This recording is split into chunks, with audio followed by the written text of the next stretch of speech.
Now, I understand the premise that some regions have less cases than others, and you look at New York City and it's dense, so we have to be, more defensive than another market that doesn't have that density of illness nor that density of population. I get it. There's differences between the two. But what the hell does that have to do with how many feet we stand apart? If you stand 6 feet apart in New York City, where it's densely populated and we have a great concentration of the virus, in theory, if you wear a mask and you wear gloves and you wash your hands and you stand 6 feet away, you're supposed to be okay. So if I stand 6 feet away in New York with a mask and gloves, and I stand 6 feet away in Dubuque, Iowa, with a glove and a mask, what the hell is the damn difference? I don't want to share someone else's thoughts. I want to create my own original thoughts. I want to create my own original solutions. I want to look at situations and come up with my own phrasing, my own words, and do it my way.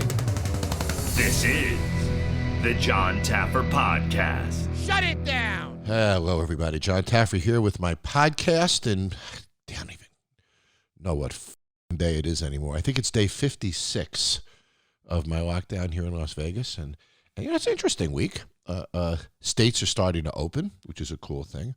And I was looking at the different regulations between the different states because, of course, I've been working hard trying to support my industry and doing as many news shows and send whatever messages I can to support the industry.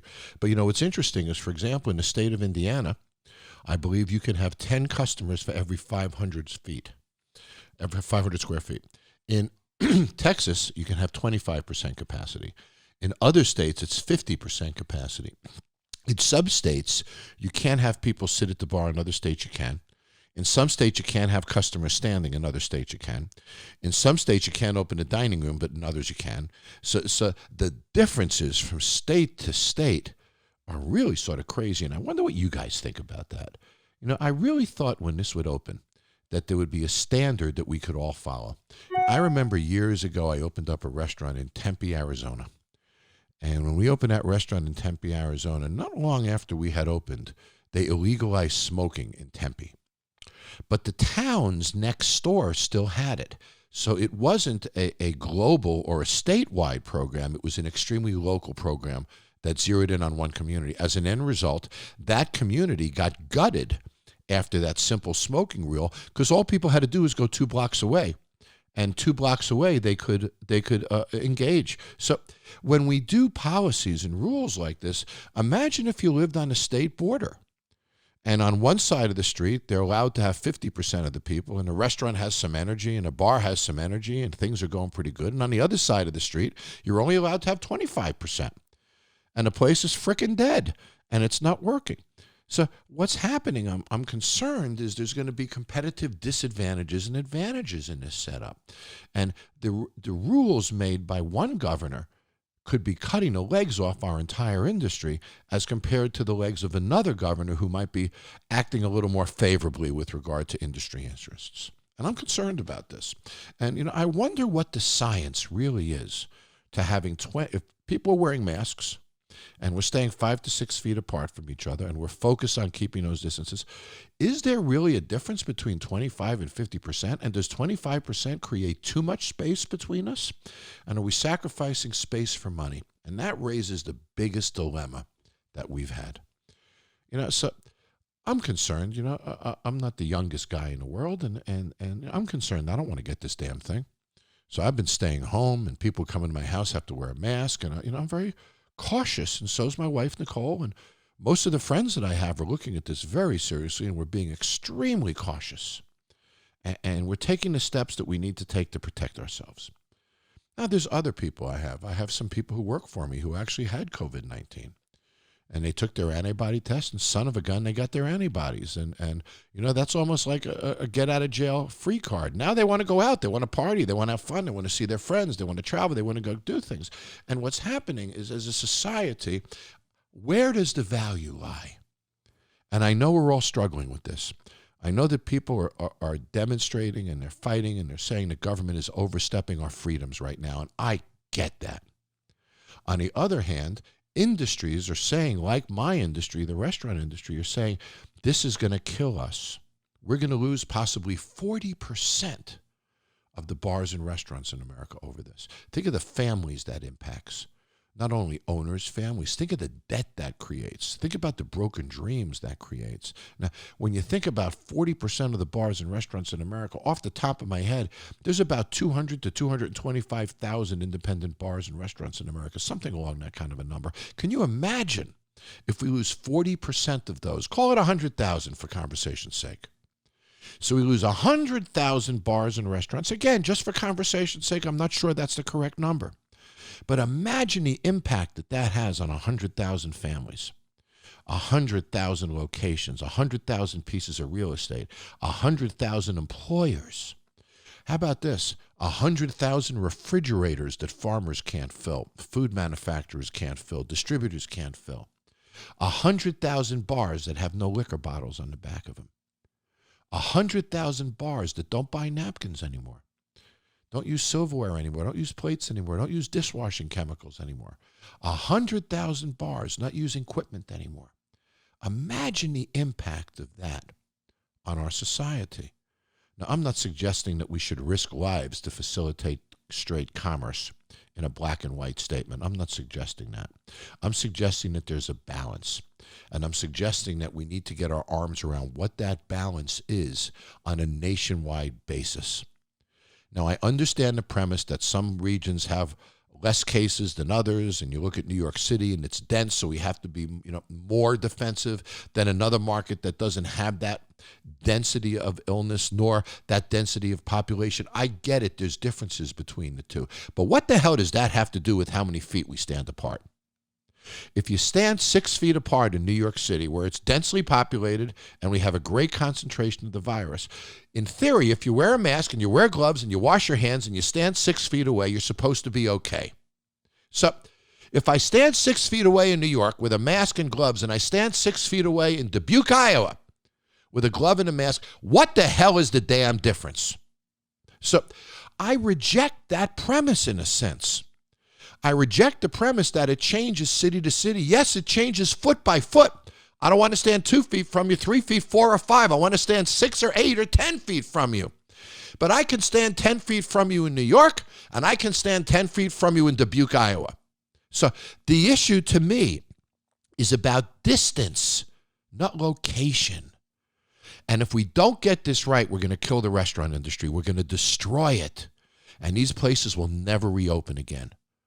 So we have to understand, and we as individuals, I believe, have to have the responsibility to stay distant from each other, not only to protect ourselves, but to protect each other. And if we as a society agree to maintain these distance and masks and these policies, then these restaurants can open again, and these businesses can open again with the right spacing and procedures in place to protect us and protect the business.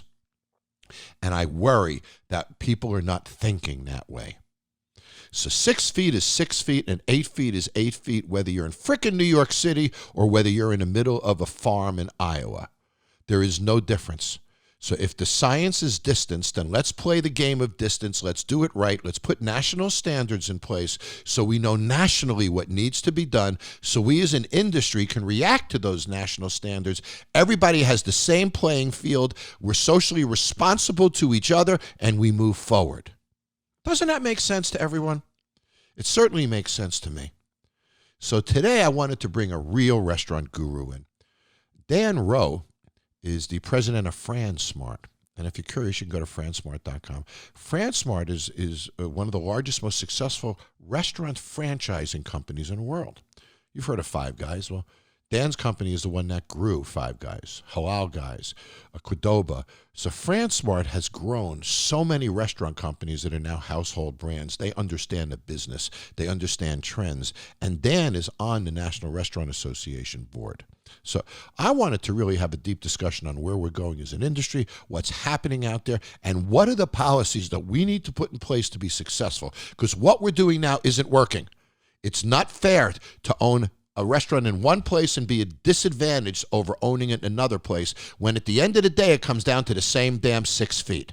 So I want to talk about this a little with Dan. I want to talk about how our industry moves forward and what we can do to get past not only sustaining this period right now, but how we can get back to really reopening and building our business. When I come back, I'll be with Dan. Dan, good to have you here. Thank you. Thanks for having me. My pleasure. You know, you and I have known each other a long time, actually. I guess we must have met, 15 years ago or so? Yeah, about 15 years ago in Florida. Yeah, a long time ago. And you know, I've watched you take your company, Fransmart, to the forefront. I mean, you are a true leader in this industry, in the franchise space, and as a board member of the National Restaurant Association.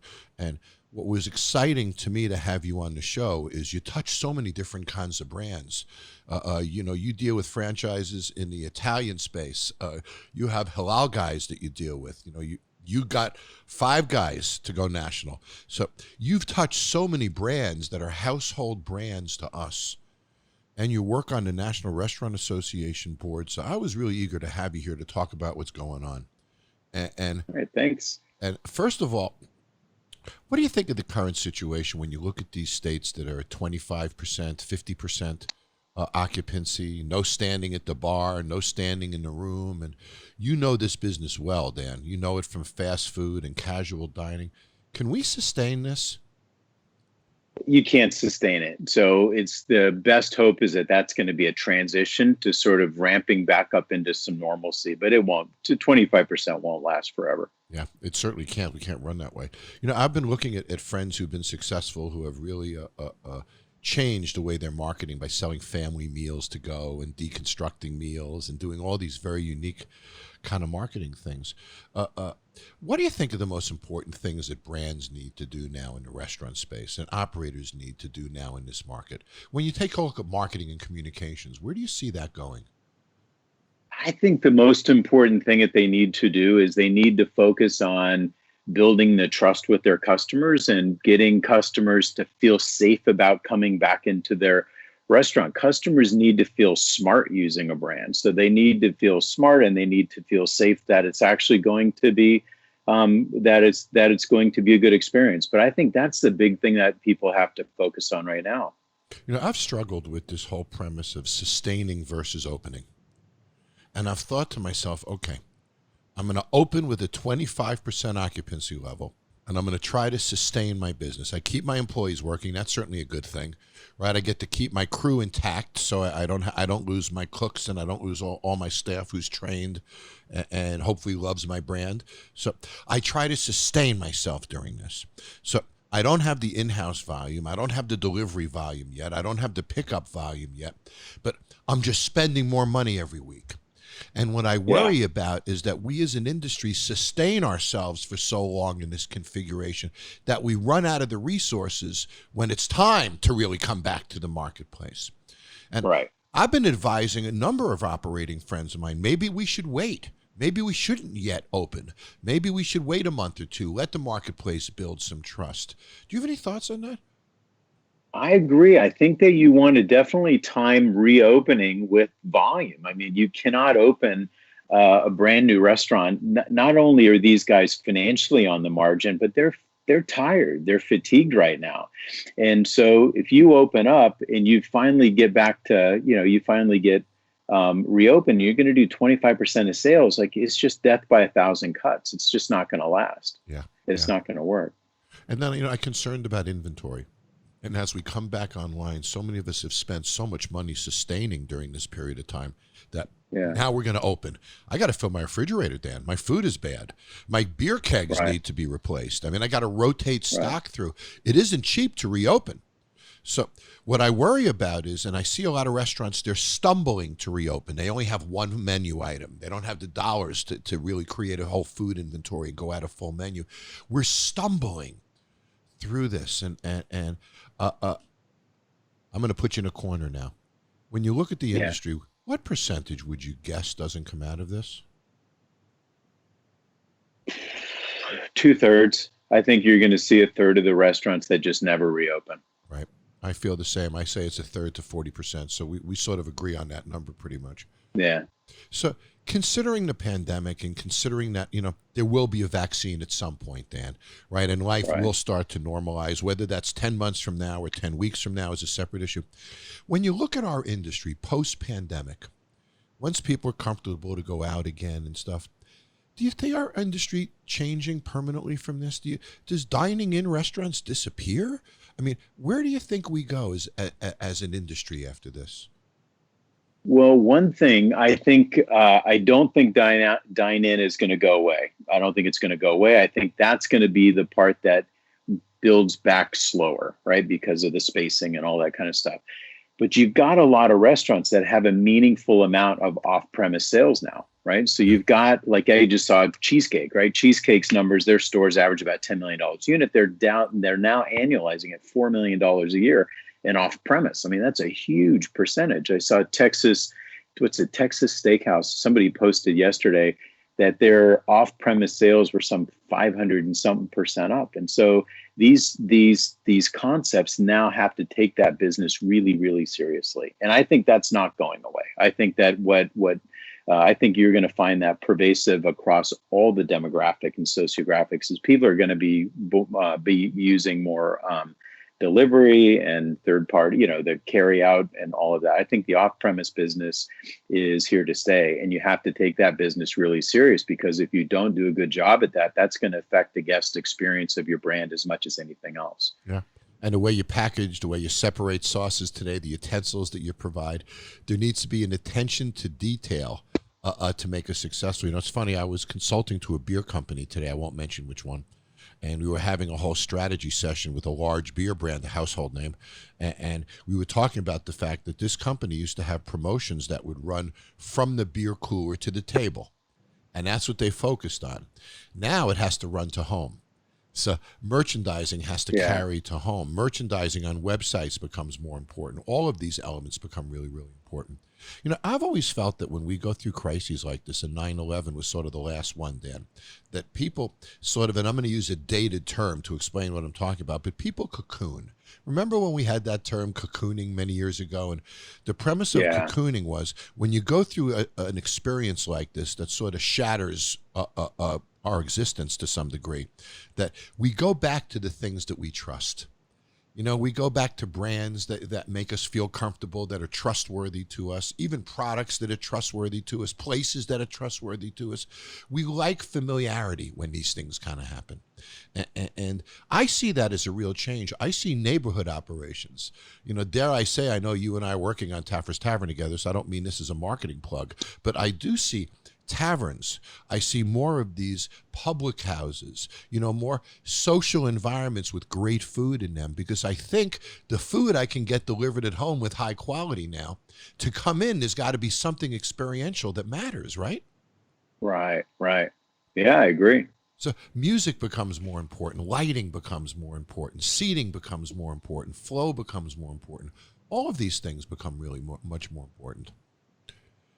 When you look at the National Restaurant Association work that you guys are doing, Dan, what's the priority now for the association and the industry? I know we've been focused on employees a lot over these past few weeks, and we've raised millions of dollars with Guy Fieri's program and a number of other NRA programs. What are the priorities now for the industry as far as government and NRA work is concerned?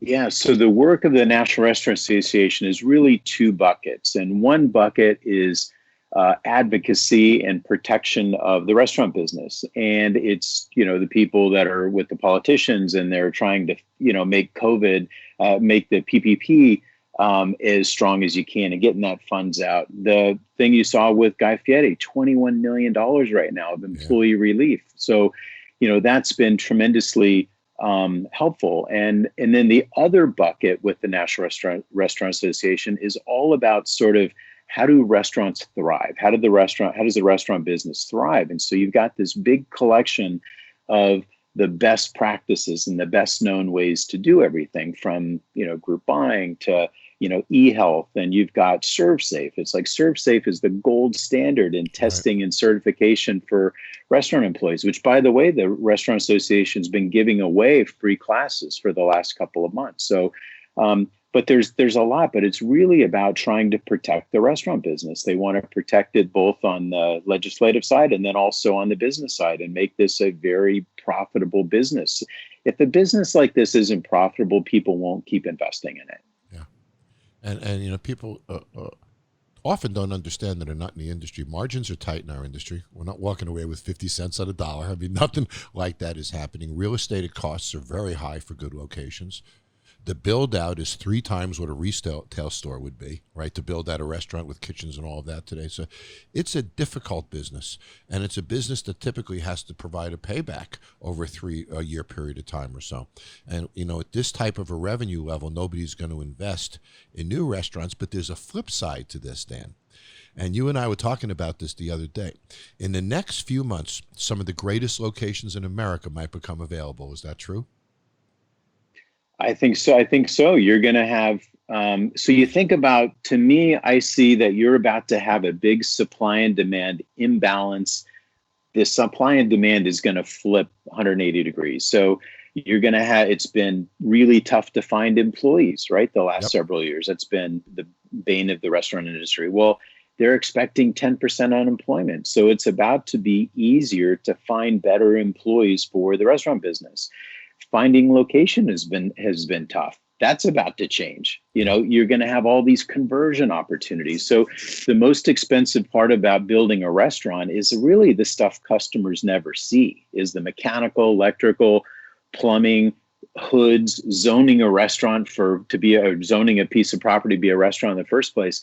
And with a conversion, it's an opportunity for somebody to go after an A+ location, take over a tired, dead, irrelevant concept, and then reskin it into something that's interesting. So to go from one concept to another concept, in this case, you're really talking branding, cosmetics, training your employees better, really focusing on the guest experience. It has nothing to do with all that expense. And so I think where the restaurant business used to have sort of 20, 30% ROI, you're going to see the industry is going to provide 50 to 100, maybe 200% ROI. If you pick the right spot and you're careful about rebuilding that into a new space, and then you actually, you're talking about, you got to execute differently now. It's almost like the forest fire, Dan.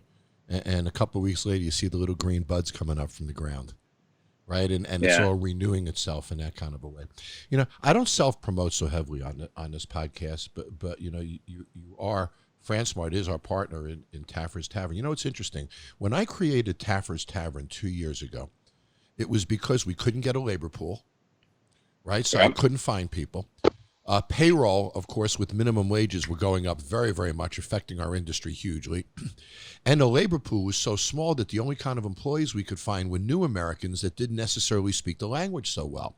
So I couldn't find people. The people I could find didn't speak the language very well, and I had to pay them more than I ever had to pay them before. So I created Taffer's Tavern as a concept that would use robotic cooking, very high technology ovens and cooking systems, and sous vide products so there'd be no raw protein in a restaurant. And my whole premise was I could reduce kitchen labor by 50% with systems like this. I could not need a hood, not need fryers, etc. So I could lower equipment costs, I could lower labor costs, and I was reacting to the marketplace. I had to reduce the labor in the kitchen because I couldn't get labor for the kitchen. So I was trying to solve the problems of our industry. So what I wound up with, when I put Taffer's Tavern together, and people might not know this story, I worked on this concept, went to test kitchens, worked hard for a year, and said, okay, I got to find a great franchise partner. So I went out and signed with Fransmart, and I'm telling everybody this inside story. And Fransmart coordinates the marketing and the sales of franchises, and of course my company coordinates the operating of it. So when we put it together, we inherently had all these sanitation practices. We didn't have the hood, we didn't have the raw protein, we didn't have the amount of people. It wasn't touched by human hands. Right, the kitchen was more sanitary in its design. The equipment layout was different. Son of a gun, when we were finished, we wound up with the perfect post-COVID-19 kitchen. And it's an amazing thing when we look at the process that Taffer's Tavern has been through over this year. So we started with the premise of all labor management and training, reducing training needs, and we wound up with a concept now that I think is the perfect a post-COVID-19 concept. Our sanitation practices are second to none. And I'm not doing this for the purpose of plugging Taffer's Tavern. I'm talking about the future. And I'm talking about how it happens to be me. But a concept was created that went into the next generation of food service, focusing on sous vide, no raw product, special cooking techniques, reduced labor, really high quality on a consistent basis. And that vision of excellence works pre-COVID-19 and post COVID-19. And that's interesting. So when I put all this together, Dan, do you think the kitchen of the future looks more like an operating room or a kitchen? Probably a combination, but the way I describe it, this is sort of the Wayne Gretzky skate to where the puck's going to be, not where the puck was approach to the restaurant business. Like you did this a couple years ago before that. Really figure out, it's like nobody did anything new in casual dining or in the tavern business in the last decade. And, you're somebody with a real soul. Like you can create a concept that has a real soul and a real personality and a great drink program and an amazing food program. But it's on the business needs, which is how do you do more volume in less square feet? How do you do more volume with a lower build out cost? Do more volume with fewer employees and have above average food, right? And so that's the genius with this sous vide cooking. This sous vide cooking is put together by chefs. This food is spot on. And they create it in a way that makes it easy for your staff at the restaurants to execute 100% all the time. Regardless of the volume of the restaurant, it's always going to be perfect and it's always going to taste like it's supposed to. And it's always going to be safe, right? So we were talking about this safety stuff a year ago where I'm like, okay, well, we got to still, this food is built on this is safe and this is trusty. And it's like, and you were right, like, especially with COVID, it's like, oh my God, that's the first thing that matters right now. Yeah. So we wound up with the concept of the future. And for those of us who don't know, we launched it a few months ago. We signed a bunch of deals and it was a hugely successful launch. And Dan is doing it with us, but I think that this is where restaurants are going. And I believe that the future of restaurants is technology more than chefs. Would you agree? I do, 100%. So where are the growth sectors now in the industry? I know Halal Guys is doing extremely well in that sector. What do you see as the exciting opportunities now in the industry? The exciting opportunity for me. So with Halal Guys, like we're growing, the fastest growing Middle Eastern brand in the world, right? There's 1 billion Muslims and there's no brands. There's not retail brands. Most Americans can't name actors or musicians or whatever that are Muslims. This is the fastest growing brand, but we're Indians and there's no Indian concepts that are out there. So that's part of it. The bigger opportunity is to go into established, mature, big, pervasive markets with something that's new, right? And that's sort of what we're doing with you. Is like nobody's done anything national new in the casual dining or tavern business. And it's a humongous opportunity. So I think that's where some of these specialty niche concepts could get to hundreds of units. A really good tavern casual dining concept could get to thousands of units. So here we are. I'm cornering you, buddy, and I got this on tape. How many units do you think we take Taffer's Tavern to? What's your guess? I think you're talking at least 1,000 locations. Yeah. Wow. Pretty exciting. So to think that I've been working on this for 2 years, partnered up with Dan, whose Cracker Jack sales team put it together, went through all the test kitchen work. And people don't know how long it takes to do something like this, Dan, from the test kitchen work to the test bar work to speccing the equipment, doing the systems, the procedures, the plate up, the software, the accounting, the design, the signage, the branding package, and everything that we've worked on to make this happen. It's an exciting time. Do you see this kind of growth in fast food going forward? I think you're going to see some concepts that can get back up to 1,000 units. It's going to be something new in chicken. You're not going to see it anytime soon. You're not going to see it in chicken anytime soon. You'll see it in. You're not going to see it in burgers anytime soon. But I think that you will see fast QSR concepts that can get to those numbers. Yeah. But 1,000 units, there's just not a lot of concepts where there's room for 1,000 of them. There's some good ideas that can go into a market, and it's the neat thing in that market. But the concept like this is something you could go after the 40 or 50 biggest media markets in North America. And you okay? Yep. Good. Oh. But I was saying you could go after the 40 or 50 biggest media markets in North America and go to Main and Main in each one of those areas, and they don't have anything like this. So it's not even like we're going to go and try and get market share from a bunch of people that are already doing this. This is a brand new way of doing it. And I think people are going to be excited to see it. And I think it's going to be hard to compete with. Yeah, I think so too. So when you go forward and you've built an incredible career launching God knows how many brands, and you probably have, 12, 15 brands now that you're involved in at any given time. What is your message for people in our industry? If you could leave us focus on what is it, Dan? How do we go forward? How do we recover from this? Where do you see our opportunities? I mean, I keep defaulting back to this is the restaurant business or this is the franchise business. And you have to figure out how to make restaurants profitable. Like restaurants have to be profitable enough. Restaurants have to be profitable enough that the owners want to take that money and reinvest in more profitable restaurants. It's the ultimate way to get a compounded return. And so I see so many times, you look at all these celebrity chefs, like big celebrity chefs. Jamie Oliver last year closed 22 of 25 restaurants.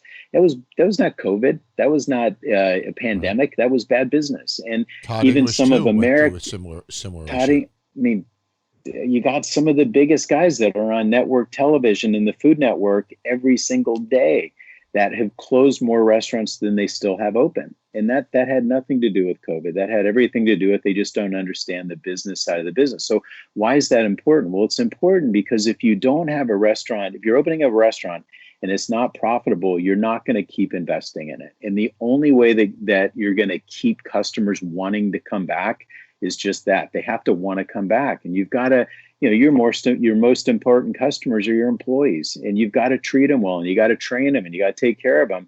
And if you're feeling a pinch, you don't want to do that.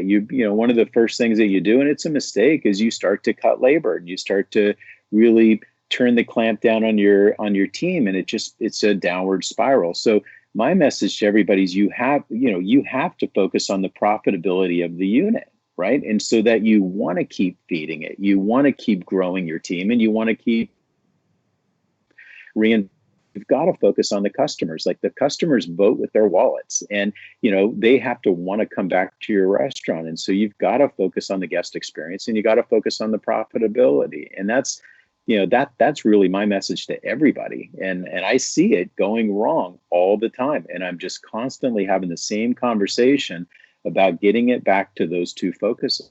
So circling that around, when we lose 25 or 50% of our capacity, then all of this economic modeling falls apart. So as a society, we have to implement safe practices. We got to wear masks. We've got to get this thing leveled out. We've got to get past this so these industries can start again. I want to remind people that the restaurant industry is the largest employer in our country other than the federal government. We do not want our restaurants to go away. If these restaurants don't fill their refrigerators, that impacts food manufacturers, food distributors, farmers. It goes right down the supply chain. So this is so important to us all. I did an interview today on MSNBC, and on the show they showed that 70% of people don't trust restaurants yet. 78% don't. So we as an industry need to build that trust, certainly, but consumers need to step up. We don't want to see these businesses go away. So as capacity grows, we have a chance to be successful again, but we can't lose our relationship with our customers, Dan, and that's what scares me during this time. I might not be able to build revenue right now, but I can still build brand equity. I can still communicate with my customers. I can still have a relationship with them through delivery, curbside, and other means. That's the challenge now, to stay relevant. So when this ends, I have the relevancy from which to build my business. Yeah. Well, that was an interesting talk with Dan, and I appreciate him coming. And this is a time where we have to take a deep breath. We have to start building trust as business people in the consumer marketplace. The restaurant industry, the retail industry, the location-based entertainment industry, whether it's a bowling center, a sports arena, a baseball, it doesn't matter. We all now have to work to build trust. If we as industries build trust, consumers will come. That's the way this is going to work. So we have to have the guidelines to build trust. Customers need to know that we're following those guidelines to build trust. We need to know what the hell those guidelines are, and the customers need to know what the hell those guidelines are so they can be comfortable we're doing them, and we can be comfortable that we know what to do. So this is what has to happen, and I call it standards. And standards is a term of measurement of performance. And a standard should be qualifiable. This is what I want you to do. Quantifiable. This is when I want you to do it. And verifiable. I'm going to make sure you do. And that's sort of where we're at as a society right now. We need the standards to protect ourselves. And when we get those standards, we can go forward. So I'm looking forward to seeing the decisions that are made these next couple of weeks as we narrow down on what these policies and procedures are going to be, and as the states take a deep breath and start moving towards normalization. I'll talk to you next week. Take care. Subscribe to the Jon Taffer Podcast right now for more episodes every Thursday.